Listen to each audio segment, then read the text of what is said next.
আল্লাহ আমাদের চারপাশের সব কিছুই ব্যাখ্যা করেছেন এবং যখনই কোনো কিছু ব্যাখ্যা করেছেন তার পেছনে অবশ্যই কোনো উদ্দেশ্য আছে। আর এই নির্দিষ্ট আয়াতে যে উদ্দেশ্য বর্ণনা করা হয়েছে তা কিছুটা অদ্ভুত, কারণ আল্লাহ বলছেন লাআল্লাহুম ইয়ারজিউন, যেন তারা ফিরতে পারে। আল্লাহ এই আয়াতটিতে একটা কিছু ব্যাখ্যা করতে যাচ্ছেন, আর তার উদ্দেশ্য হচ্ছে যারা আল্লাহ থেকে অনেক দূরে সরে গেছে তাদের সাথে কথা বলা, তারা যেন আবার ফিরতে পারে। এই কারণেই তিনি বলছেন লাআল্লাহুম ইয়ারজিউন, যেন তারা ফিরতে পারে। এই আয়াতে একটা অদ্ভুত কাহিনী বলা হয়েছে। অনেক সময় এমন হয় যে কোরআনে আল্লাহ কোনো কাহিনী হয়তো বলেছেন, কিন্তু সেই কাহিনীর চরিত্রগুলোর নাম, তাদের বিস্তারিত পরিচয় জানান না, জায়গার বা সময়ের ব্যাপারেও বলেন না, বা এর পেছনের ইতিহাসের কোনো নির্দিষ্ট বর্ণনা নেই, যার মাধ্যমে আমরা পুরো ঘটনাটা জানব, যা সাধারণত যে কোনো ইতিহাসের বই থেকে ভিন্ন। প্রকৃতপক্ষে এ আয়াতের ভাষা এতই সাধারণ যে এটা যে কারোর জন্য প্রযোজ্য হতে পারে, কিন্তু তা সত্ত্বেও আল্লাহ এটিকে নির্দিষ্ট করেছেন এই বলে, অতলু আলাইহিম নাবা আল্লাযী আতাইনাহু আয়াতিনা, আর আপনি তাদেরকে শুনিয়ে দিন সেই লোকের অবস্থা যাকে আমি নিজের আয়াতসমূহ দান করেছিলাম। এখন কে এই ব্যক্তি যাকে আল্লাহ তার আয়াত দিয়েছেন? প্রথম লক্ষণীয় ব্যাপারটি হচ্ছে ওয়াতলু শব্দটি। রাসূলুল্লাহ সাল্লাল্লাহু আলাইহি সাল্লাম মক্কার অক্ষর জ্ঞানহীন লোকদের কাছে এসেছিলেন এবং উনি নিজেও ছিলেন নাবিয়ুল উম্মি, অক্ষর জ্ঞানহীন নবী। তাই উলামারা বলছেন যে কিভাবে উনি তাহলে অন্যদেরকে পড়ে শোনাচ্ছেন?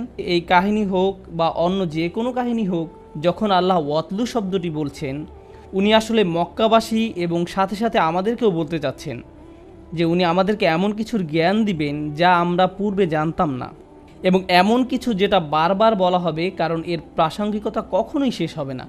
ব্যাপারটি এমন না যে এটি পূর্বে হয়েছে ব্যাস শেষ। এটা আমার আপনার উপরেও প্রযোজ্য। এটা একটা জীবন্ত বই, এটা একটা জীবন্ত বিবরণ, আর সেই কারণেই এর ভাষাটা সার্বজনীন থাকাটাই যুক্তিসঙ্গত।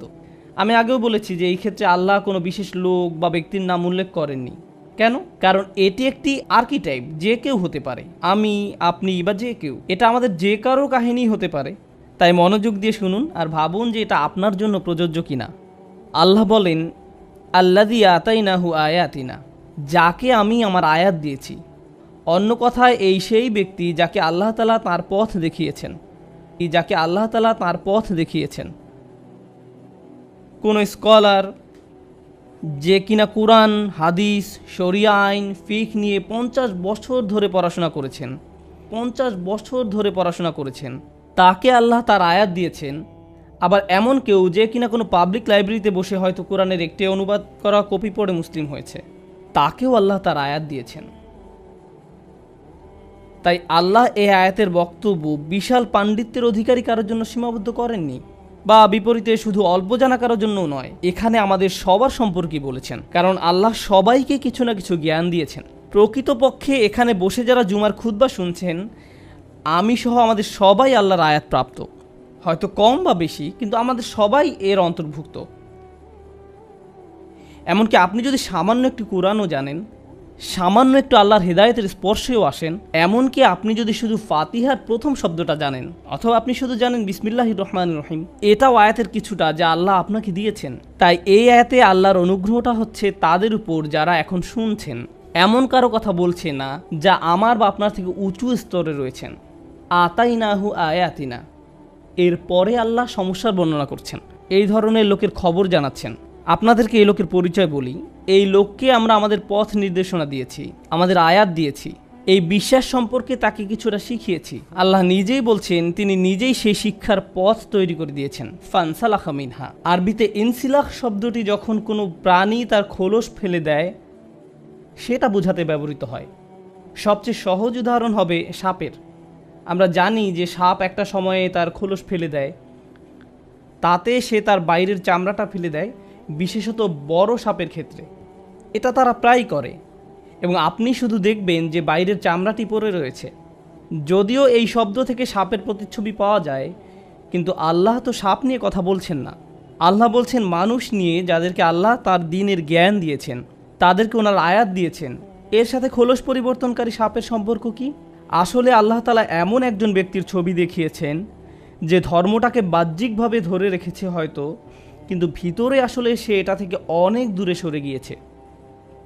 তার অন্তরে আসলে দিনের কিছুই নেই, অর্থাৎ তারা দিনটাকে অনেকটা একটা ছদ্মবেশের মতো ধারণ করত। তাদের অন্তরে এর কোনো প্রভাব নেই আসলে। যদিও তারা হয়তো দিনের অনেক কিছুই পালন করে বাহ্যিকভাবে, যেমন নামাজ পড়া, হালাল খাবার খাওয়া, সালাম বিনিময় করা অথবা বিশেষভাবে পোশাক পরা, এর সবই বাহ্যিক, কিন্তু ভিতরে দিনের কিছুই অবশিষ্ট নেই। ওই ব্যক্তির আত্মা বলতে আর কিছুই নেই যা বিশ্বাসের সাথে সম্পর্কযুক্ত, শুধু কৃত্রিম ধার্মিকতার বহিঃপ্রকাশ। এটা অনেকটা ভিতরে ডিমবিহীন খালি খোলসের মতো।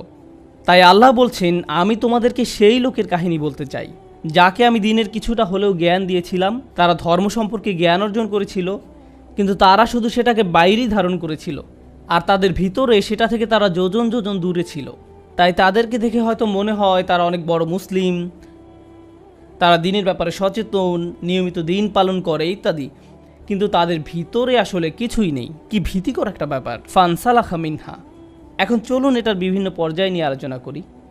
আমি প্রথমেই বলছি, এটা সেরকম লোকের ক্ষেত্রে হতে পারে যে দিনের খুব সামান্য কিছুই জানে। আবার এমন ব্যক্তির ক্ষেত্রেও এটা হতে পারে যে হয়তো তার পুরো জীবন দিন শিক্ষায় ব্যয় করেছে। এমন ব্যক্তি যাদের কাছে দিনের ন্যূনতম জ্ঞান আছে, কিংবা এমন ব্যক্তি যে দিন শিক্ষায় আলিম। এমন হতে পারে যে জীবনের কোনো না কোনো পর্যায়ে তারা হয়তো আল্লাহ যা তাদেরকে দিয়েছেন তা থেকে বিচ্যুত হয়ে যায়। ও আরেকটা কথা, আল ইনসিলাহ আর আল ইবতিয়াদ সমার্থক, নিজেকে দূরে সরানো। আল্লাহ তাদেরকে যা দিয়েছেন তারা তার থেকে দূরে সরে যায়। কেউ একজন যদি আল্লাহ তাকে যা দিয়েছেন তার থেকে বিচ্যুত হয়ে যায়, তাহলে সে জীবনে যত জ্ঞানই অর্জন করুক না কেন, যত পড়াশোনাই করুক না কেন, এই দিনের প্রকৃতি হচ্ছে এটা পাওয়ার পর আপনি কোনো পরিশ্রম করা ব্যতীত ধরে রাখতে পারবেন না। আপনি এরকম বলতে পারবেন না যে আমি 2 বছর আগে পুরো কোরআন পড়েছিলাম, এখন আমি জানি এতে কি আছে, এটাই যথেষ্ট। এরকম হবে না। আল্লাহ বনী ইসরাঈলদের বলছেন, হুজুমা আতাইনাকুম বিকুওয়াতিন। অন্য আরেক জায়গায় বলছেন, ওয়াসমাউ, আমি তোমাদেরকে যা দিয়েছি প্রবল শক্তি দিয়ে তা ধরে রাখো। আপনাকে এই কিতাব শক্ত করে ধরতে হবে এবং এতে কি আছে তা বারবার নিজেকে স্মরণ করাতে হবে। আরেক জায়গায় আল্লাহ বলছেন, বারবার শুনতে থাকো। এমন পরিবেশে আপনার থাকতে হবে যেখানে আপনি শুধু উপদেশ দিবেন না, উপদেশ নিবেনও। আপনি এমন হতে পারবেন না যে আমি সব জানি, আপনাকে বারবার তা নিজেকে মনে করাতে হবে, বারবার দিনের সাথে আপনার নিজেকে সম্পৃক্ত করতে হবে। অন্যথায় যেটা হবে, বাহ্যিকভাবে আপনি জ্ঞানীই থাকবেন, বাহ্যিকভাবে হয়তো আপনি যখন তখন আয়াত কোট করতে পারবেন, বাইরে থেকে মনে হবে আপনি খুব ধার্মিক, কিন্তু ভিতরে আপনার অন্তর আল্লাহর কালাম থেকে বিচ্ছিন্ন হয়ে গেছে, সেই আয়াত থেকে বিচ্ছিন্ন হয়ে গিয়েছে যা আপনাকে দেয়া হয়েছিল। তাই আল্লাহ বলছেন ফানসালাখা মিনহা, মানে হচ্ছে সে ভিতরে মানসিকভাবে, আত্মিকভাবে আল্লাহর আয়াত থেকে সে অনেক দূরে সরে গেছে। তাই ভিতরে আর বাইরের মাঝে এখন অনেক ফারাক রয়েছে। আর যখনই এরকম হয়, ফাআতবাআহু শাইতান, শয়তান সাথে সাথে তাকে অনুসরণ করা শুরু করে, তাকে পথভ্রষ্ট করার সর্বোচ্চ প্রচেষ্টা চালাতে থাকে। আরবিতে তাবিআ মানে হচ্ছে কাউকে অনুসরণ করা, আর আতবা হয়, এটাকে আরবিতে বলা হয় মুবালাগা, মানে হচ্ছে কোনো কিছু জোর দেয়া বোঝানো। আর অর্থ দ্বারায় সে তাকে প্রতি পদে পদে অনুসরণ করে। একটা সেকেন্ডও এমন যায় না যে শয়তান তাকে ছাড়ে। এখানে শয়তান সম্পর্কে একটা জিনিস জানতে পারছি যে এমন ব্যক্তি যে আল্লাহর দিকে এগিয়ে এসেছিল, যাকে আল্লাহ আয়াত দিয়েছিলেন, যখন সে আল্লাহ থেকে দূরে সরতে থাকে, শয়তান সুযোগ দেখতে পায় এবং সে তার পেছনে উঠে পড়ে লাগে। সেই লোকই হয়ে পড়ে তার প্রধান প্রজেক্ট। সে সব কিছু ছেড়ে আপনার পেছনে লাগে। এটাই ফাতবাহু শাইতান। তাই শয়তান তাকে প্রতিনিয়ত এ ব্যাপারে উৎসাহ দিতে থাকবে। আর যেটা হবে, শয়তান তাকে যখন ওয়াসওয়াসা করতে থাকবে, সেটা আল্লাহর আয়াতের ঠিক বিপরীত। আল্লাহ এই ব্যক্তিকে ন্যায় অন্যায়ের পার্থক্য করতে শিখিয়েছিলেন, তাকে বিনয়ী, ভদ্র, দয়ালু এবং ন্যায় অন্যায়ের পার্থক্য করতে শিখিয়েছিলেন। কিন্তু শয়তান তাকে অনুপ্রেরণা দেওয়া শুরু করে, তখন সে চায় ওই ব্যক্তি তাকে অনুসরণ করুক এবং সে ওই ব্যক্তি এবং আল্লাহর আয়াতের মাঝে দূরত্ব তৈরি করে দেয়।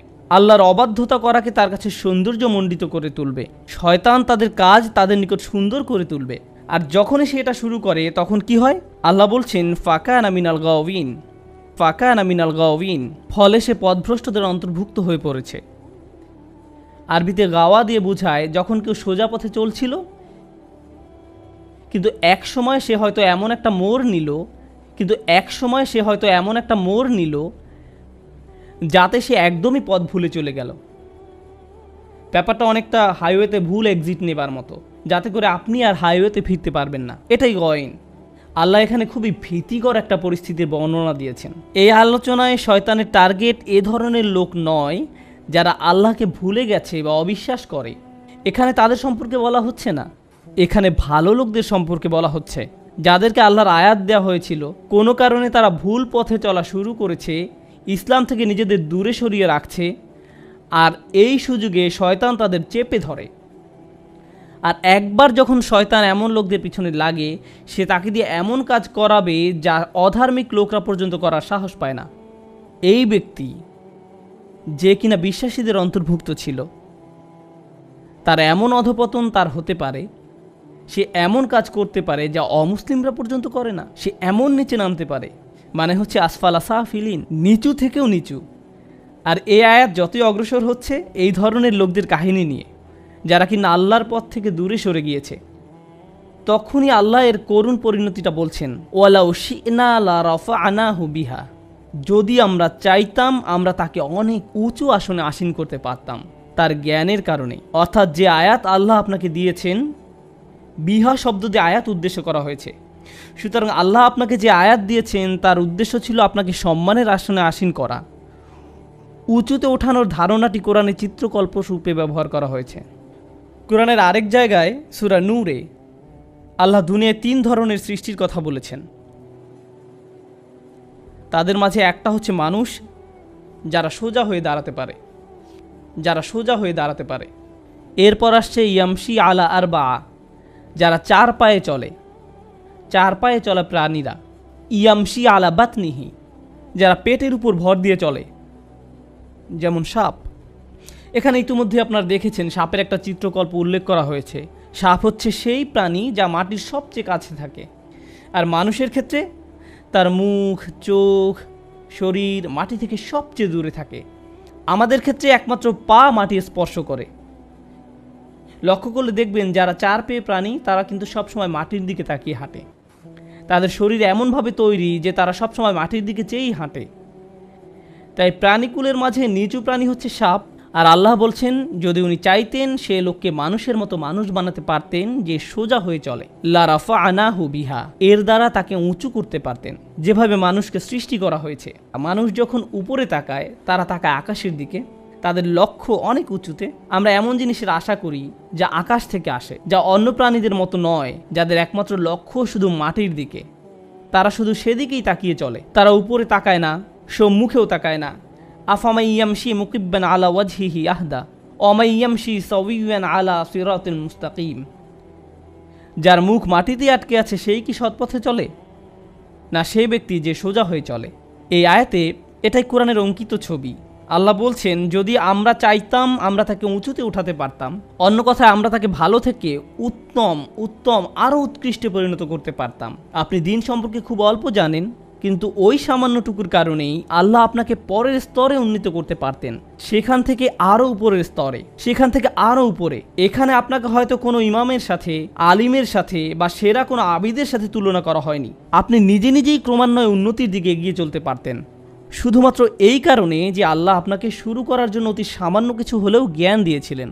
ওয়ালাকিন্নাহু আখলাদা ইলাল আরদ, কিন্তু সেই ব্যক্তি পুরোপুরি তার দৃষ্টি ফিরিয়ে নিল ভূমির দিকে, মানে নিচের দিকে। আখলাদা শব্দটি এসেছে খুলুদ থেকে। মজার ব্যাপার হচ্ছে আসল শব্দটা হচ্ছে এখানে ইখলাদ, যার অর্থ হচ্ছে কোনো কিছুকে স্থায়ী বানিয়ে ফেলা, স্থায়ী হওয়া নয়। মানে হচ্ছে আখলাদা নাফসাহু ইলাল আরদ, আখলাদা হাওয়াহু ইলাল আরদ, আখলাদা হাম্মাহু ইলাল আরদ। সেই ব্যক্তি যাই করতে চাইতো না কেন তার সব কিছু এখন দুনিয়া কেন্দ্রিক হয়ে গেছে। সেই ব্যক্তি যে জান্নাত সম্পর্কে জানে, সে আল্লাহর সাক্ষাৎ সম্পর্কে জানে, সে কিয়ামতের দিন সম্পর্কে জানে, কিন্তু তা সত্ত্বেও নিজেকে দূরে সরানোর কারণে এখন একমাত্র যা নিয়ে চিন্তা করে, ভালোবাসে, যা তার একমাত্র প্রধান লক্ষ্য, তার সব কিছুই এই দুনিয়া কেন্দ্রিক। যা কিছুর আকাঙ্ক্ষা তার আছে, টাকা, সম্পদ, খ্যাতি, লোভ, এগুলো নিয়েই তারা সব সময় চিন্তা করে। এর বাইরে তারা আর কিছুই ভাবতে পারে না। তারা আল্লাহর সামনে কিভাবে দাঁড়াবে সেটা নিয়ে তাদের কোনো চিন্তা নেই। কি দুঃখজনক ব্যাপার। যে ব্যক্তি আল্লাহর আয়াত সম্পর্কে জানে যে তাদের লক্ষ্য আরো উঁচু হওয়া দরকার, কিন্তু তারা শুধুই এই দুনিয়া নিয়ে চিন্তা করে। আখলাদা ইলাল আরদ। আর এই রূপক আয়াতটি আল্লাহ শেষ করেছেন এইভাবে যে ফামাসালুহু, কিভাবে ওই ব্যক্তিকে বর্ণনা করা যায়? সেই ব্যক্তি যে কিনা সাপের মতো ব্যবহার করছে। তাই এখন আল্লাহ এর থেকেও খারাপ একটি উদাহরণ দিচ্ছেন। উনি বলছেন ফামাসালুহু কামাসালিল কলব, তার উদাহরণ হচ্ছে একটি কুকুরের মতো, একটি কুকুরের মতো। এটাই যথেষ্ট অপমানজনক, কারণ কুকুর হচ্ছে এমন একটা প্রাণী, হ্যাঁ এটা বিশ্বস্ত, কিন্তু আল্লাহ আসলে কথা বলছেন এমন একটি ছন্নছাড়া কুকুরের। এটা আমরা দেখব আয়াতের ভাষা থেকে। এই যে কুকুরটি যার বর্ণনা আল্লাহ দিচ্ছেন, আপনারা জানেন কোরআনে আমরা বিভিন্ন মানুষের উদাহরণ পাই যাদেরকে কোনো প্রাণীর সাথে তুলনা করা হয়েছে। যেমন ইসরায়েলরা, যারা তাদের উপর বর্ণিত কিতাবের মর্যাদা দিতে পারেনি, তাদের উদাহরণ সেই গাধা যে পুস্তক বহন করে চলে, কিন্তু এখানে বর্ণিত ব্যক্তি তার থেকেও খারাপ। তার তুলনা করা হয়েছে কুকুরের সাথে। আল্লাহ বলছেন ইন তাহমিল আলাইহি ইয়ালহাস, তুমি যদি এই কুকুরের উপর কোনো বোঝা চাপাও, কোনো বোঝা বেঁধে দেওয়া হয় এবং তারপর সেই বোঝা বহন করতে দেওয়া হয়, কুকুরটিকে কোনো বোঝা বহনের কাজ দেওয়া হয়, তখন সে জোরে জোরে হাঁপাতে থাকে। সেই বোঝা বহন করতে দেওয়া হয়, তখন সে জোরে জোরে হাঁপাতে থাকে। এমন ধরনের হাঁপানো যাতে শব্দ হয় এবং জিহ্বা বের হয়ে জোরে জোরে নিঃশ্বাস নিতে থাকে। এইভাবে কুকুর এটাই করে। কোনো প্রাণী যখন তার জিহ্বা বের করে দিয়ে নিঃশ্বাস নিতে থাকে, তার অর্থ হলো সে ক্লান্ত। আল্লাহ তাআলা খুবই নিখুঁত ভাষায় ব্যবহার করেছেন চিত্রটি আমাদের সামনে তুলে ধরতে, যে তোমরা যদি এর উপর বোঝা চাপাও তাহলে সে হাঁপানো শুরু করে। ওয়া ইন তাতরুহু, আর যদি একে এমনিতেও রেখে দাও, ইয়ালহাস, তখনও সে তার জিহ্বা বের করে হাঁপাবে। এর অর্থ কি? এর সাথে আমার, আপনার অথবা সেই ব্যক্তি যে আল্লাহর পথ প্রাপ্ত তার সম্পর্ক কি? যে আল্লাহ তাআলা এমন একটি অদ্ভুত তুলনা করেছেন। একটি কুকুর, সে অনেক কাজ করলেও হাঁপায়, আবার না করলেও হাঁপায়। অনেক কাজ করলেও হাঁপায়, না করলেও হাঁপায়। এই হাঁপানোর ব্যাপারটি, এটা আসলে যে কোনো সৃষ্টির জন্য স্বাভাবিক কোনো ব্যাপার নয়। যে কোনো প্রাণী হোক, মানুষ হোক, কখনোই হাঁপায় না যদি না স্বাভাবিক প্রক্রিয়া ব্যাহত হয়। উত্তেজিত হলে, বিরক্ত হলে, অসন্তুষ্ট হলে, পিপাসা পেলে, এটা এমন কারো চিত্র যে অতৃপ্ত, অপূর্ণ। আমাদের উলামারা এই হামিল শব্দটির ব্যবহার নিয়ে বিশদ আলোচনা করেছেন, যার অর্থ হলো কারো উপর বোঝা চাপানো। আর এটা কোরআনে ওহী নাজিল করা বোঝাতে ব্যবহৃত হয়েছে। এখন এই লোকটি হয়ে গেছে কুকুরের মতো। সে ধর্ম সম্পর্কে কিছু শুনলেই বিরক্ত হয়ে যায়। এই ব্যক্তিই কিন্তু সেই ব্যক্তি যে দিন সম্পর্কে জানতো, সে ধার্মিকও ছিল, কিন্তু যখনই সে এর থেকে দূরে সরে যাওয়া শুরু করলো, তারপর যখন ইসলামে কোনটা সঠিক কোনটা ভুল এই সম্পর্কে কিছু শুনে, মনে মনেই সে এটা আর পছন্দ করে না, সেটাতে বিরক্ত হয়। তারা নামাজ পড়ে কোনো শান্তি পায় না, মুসলিমদের কোনো জমায়েতে সে অস্বস্তি বোধ করে, কোনো কিছু জানতে সে বিরক্ত হয়। তাই তারা মুসলিম সঙ্গ থেকে দূরে সরতে থাকে এবং তার অন্ধকার জগতের সঙ্গী বেছে নেয়। বাজে ধরনের পরিবেশে তারা মিশতে শুরু করে, কিন্তু সেখানে গিয়েও তারা অস্বস্তিতে ভুগতে থাকে। তারা ভাবে যে ইসলামিক পরিবেশ ছেড়ে সেই পরিবেশে গিয়ে তারা কিছুটা শান্তি পাবে, কিন্তু আসলে তারা শান্তি পায় না। আবার কোনো কোনো উলামার মতে এটা তাদের অতৃপ্ত দুনিয়াবি কামনা বোঝাচ্ছে। যখন তারা দুনিয়া নিয়ে ব্যস্ত হয়ে পড়ে, তখন আল্লাহ তাআলা দুনিয়ার জন্য তাদের তৃষ্ণা আরও বাড়িয়ে দেন। শয়তানও তাদের পিছনে পড়ে, কারণ শয়তানকে তারাই পেছনে পড়তে সুযোগ দিয়েছিল। এখন যেটা হয়েছে, শয়তান তাদেরকে খালি ভোগের পর ভোগ করতে বলছে, যদিও তাদের হয়তো ভোগের আর প্রয়োজন নেই। এর মানে কি? এর মানে হচ্ছে এমন কেউ যে হয়তো টাকা পয়সা কামানোতে আসক্ত হয়ে পড়ে, কামনা বাসনা চরিতার্থ করার ধান্দায় থাকে, অতি ভোজনে আসক্ত হয়ে পড়ে, বা এরকম কিছুতে। তারা খাবার কথা চিন্তা করে যখন তারা ক্ষুধার্ত থাকে, আবার যখন থাকে না তখনও তারা খাবারের কথাই চিন্তা করে। তারা হয়তো দুপুরের খাবার খাচ্ছে আর তখন চিন্তা করছে রাতের খাবারে কি খাবে। তারা জিনিসপত্র কেনাকাটা নিয়ে অতিরিক্ত মগ্ন থাকে। হয়তো তারা দেনার ভারে ডুবে আছে, তখনও ভাবতে থাকে আমার ক্রেডিট কার্ড দিয়ে কি কি কেনা যায় আর কি পাওয়া যায়। এভাবে মানুষ মানসিক অসুস্থতায় ভুগতে থাকে এবং কোনোভাবেই নিজেকে প্রতিহত করতে পারে না। যেভাবে একটি কুকুরও নিজের হাঁপানো বন্ধ করতে পারে না, কারণ থাকুক আর না থাকুক, প্রয়োজন থাকুক আর না থাকুক, হাঁপাতে থাকে। আর এই অস্বস্তিকর রূপকের আলোচনাটা যখন শেষ হতে শুরু করলো, আল্লাহ আযজা ওয়া জাল্লা বলছেন যালিকা মাসালুল কওম আল্লাযীনা কাযযাবু বিআয়াতিনা, এটা হচ্ছে সেই ধরনের লোকেদের উদাহরণ যারা আমার আয়াতকে মিথ্যা প্রতিপন্ন করেছে। আল্লাযীনা কাযযাবু বিআয়াতিনা, এই অংশটুকু কোরআনে সবসময় অবিশ্বাসীদের জন্য ব্যবহার করা হয়েছে, বিশ্বাসীদের জন্য নয়। আর এই আয়াতে দেখা যাচ্ছে আয়াত শুরু হয়েছিল এমন কারো কথা দিয়ে যে কিনা বিশ্বাসী ছিল, আর এখন এসে বলা হয়েছে যখন সেই ব্যক্তি এই পর্যায়ে এসে যায় তখন আল্লাহর দৃষ্টিতে সে অবিশ্বাসীদেরই সমতুল্য। তাহলে কী লাভ হলো? আমাদেরকে আল্লাহর আয়াত দেওয়া হয়েছে যেন আমরা মানুষ হিসাবে বাঁচতে পারি, কোনো জন্তু হিসেবে নয়। এমন কেউ না যে প্রবৃত্তির বশে সব কিছু করে। যদি আমরা তা না করতে পারি তাহলে অন্য কারোর সাথে এই ব্যক্তির কী পার্থক্য রইল? খালি বাহ্যিকভাবে এমন ভাব ধরা যে আল্লাহর কিতাবের প্রতি তার অনেক ভালোবাসা রয়েছে, কিন্তু ভিতরে এর প্রতি কোনো টান বোধ না করা। আল্লাযীনা কাযযাবু বিআয়াতিনা, আল্লাহ যেভাবে আয়াত শেষ করেছেন সেটা দেখে আমি একেবারে বাকরুদ্ধ। ফাকসুসিল কসাস লাআল্লাহুম ইয়াতাফাক্কারুন, তাদেরকে বিবিধ কাহিনী বলুন যেন তারা চিন্তা করতে পারে। এইভাবে আয়াতটি শেষ হয়েছে, তাদেরকে বিবিধ কাহিনী বলুন। আল কাসাস বহু বচন, এর মানে হচ্ছে এই যে ঘটনাটি শুধু একটি মাত্র ঘটনা নয়, বারবার এই ঘটনা চলতেই থাকবে। আমাদের চারপাশে এমন অনেক লোক থাকবে যারা হয়তো একসময় ধার্মিক ছিল, কিন্তু একসময় সে নাই হয়ে গেছে। গোপনে ধর্ম মেনে না চলে উপরে উপরে দেখানোর মানে হলো প্রকৃতপক্ষেই ধর্ম অস্বীকার করা। এরকম কাহিনী আমাদের চারপাশে অহরহ ঘটবে, তাই তাদেরকে নিয়ে ভাবতে হবে। লাআল্লাহুম ইয়াতাফাক্কারুন, যেন তারা গভীরভাবে ভাবতে পারে। আর এটাও ভাবতে হবে যে আমি নিজেও কি সে একই রাস্তায় যাচ্ছি কিনা। কুরআনে যতবার আল্লাহ বলেছেন গভীরভাবে চিন্তা করো, এটা আসলে প্রত্যেকের নিজের সম্পর্কে। কুরআনে তাফাক্কুর শব্দটি খেয়াল করে দেখুন, প্রতিবার দেখবেন এটা আপনার নিজের দিকে আঙ্গুল উঠাচ্ছে। আয়াতের শেষ অংশ পড়ার সময় অন্য কেউ যার চূড়ান্ত অধঃপতন হয়েছে তার কথা চিন্তা করার আগে আল্লাহ বলছেন যে নিজের কথা চিন্তা করুন আগে, যেন নিজের গল্পটাও পরবর্তী ভয়ঙ্কর গল্পের মতো না হয়। তারা যেন এই ট্র্যাপের পরবর্তী শিকার না হয় যারা ভাবে যে কিভাবে এই আয়াত তাদের উপর প্রযোজ্য। যাবার আগে আমি আপনাদের জন্য একটি চিন্তার খোরাক দিয়ে যাচ্ছি। অনেক লোক আছে যাদের জন্য দিনের পড়াশোনা করাটা আল্লাহ সহজ করে দিয়েছেন। এমনকি রাসূলুল্লাহ সাল্লাল্লাহু আলাইহি সাল্লামের সময়ও এমন ঘটনা ছিল, যারা বাইবেল নিয়ে পড়াশোনা করত, যারা হিব্রু ভাষা শিখে ধর্ম নিয়ে পড়াশোনা করত, তারা তাওহীদের ব্যাপারে নিঃসন্দেহ ছিল, কিন্তু তারা রাসূল সাল্লাল্লাহু আলাইহি সাল্লাম সম্পর্কে সন্দিহান ছিল। তারা ওনার কাছে এসে বলল, আসলামতু বিল হানিফিয়া, এই এক ইলাহের ধারণা, এটা নিয়ে আমাদের কোনো সন্দেহ নেই, আমার এতে কোনো সমস্যা নেই, আমি শিরক পছন্দ করি না, কিন্তু আপনাকে নিয়ে আমার সন্দেহ আছে। আমার এতে সন্দেহ আছে যে আপনি সত্যিই আল্লাহ রসুল কিনা। তারা রসুল সাল্লাল্লাহু আলাইহি সাল্লামকে এই কথা বলতো। রাসূলুল্লাহ সাল্লাল্লাহু আলাইহি সাল্লাম তাদেরকে প্রমাণ দিতেন, কিন্তু পরে দেখা যেত যে এই সব লোকের দিন বিষয়ক পড়াশোনার সাথে তাদের অন্তরের কোনো যোগাযোগ নেই। রাসূলুল্লাহ সাল্লাল্লাহু আলাইহি সাল্লামের এই প্রজ্ঞা ছিল যে উনি বলতেন, তোমার মুখ দিয়ে যা বের হচ্ছে তা আসলে তোমার অন্তরের প্রতিফলন নয়, দুইটা ভিন্ন। শেষে এরাই ইসলামের কঠিন শত্রুতে পরিণত হলো।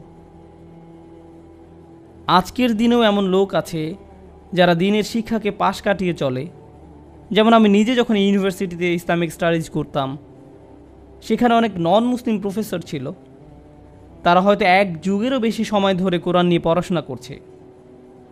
মানে আমি যেটা বলতে চাচ্ছি যে তারা কোরআন নিয়ে অনেক জ্ঞানী। এমনকি তারা এটাও স্বীকার করে যে এটা একমাত্র ঐশী বাণীই হওয়া সম্ভব, এটা একমাত্র সৃষ্টিকর্তার কাছ থেকেই আসা সম্ভব, কোনো মানুষের পক্ষে এটা সম্ভব নয়। যেটা আসলে বলতে গেলে মুসলিম হিসাবেই নিজেকে সমর্পণ করার মতো। তো তাহলে কেন তারা পুরোপুরি মুসলিম হতে পারছে না?